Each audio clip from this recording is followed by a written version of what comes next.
खुतबे उला।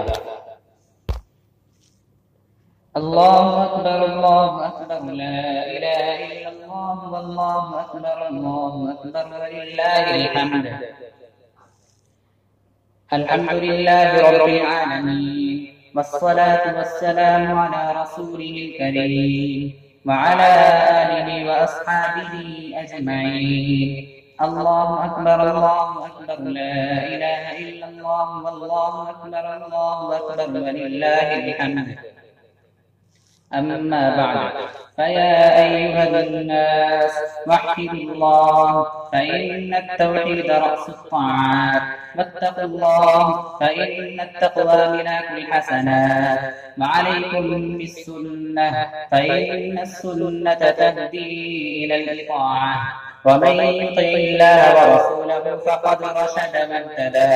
وإياكم والبدعة فإن البدعة تهدي إلى المعصية، ومن يعص الله ورسوله فقد ضل وغوى.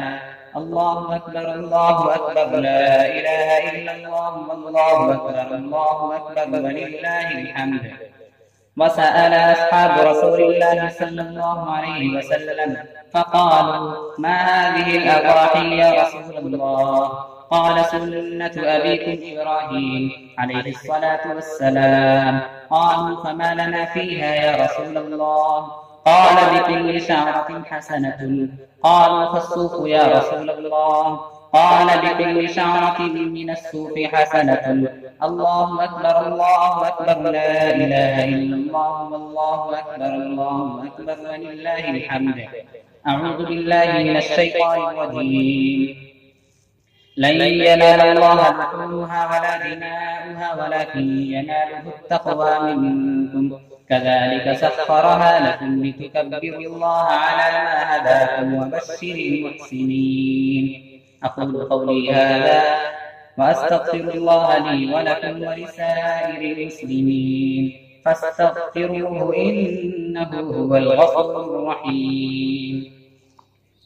خطبة ثانية. الله أكبر لا إله إلا الله والله أكبر ولله الحمد.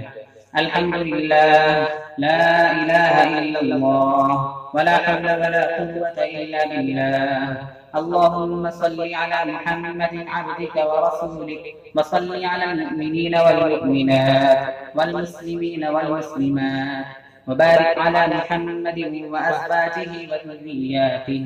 الله أكبر لا إله إلا الله والله أكبر ولله الحمد. اللهم إنا نسألك العفو والعافية في الدنيا والآخرة. الله أكبر لا إله إلا الله والله أكبر ولله الحمد. إن الله يأمر بالعدل والإحسان وإيتاء ذي القربى وينهى عن الفحشاء والمنكر والبغي يعظكم لعلكم تذكرون. فاذكروني أذكركم واشكروا لي ولا تكفرون.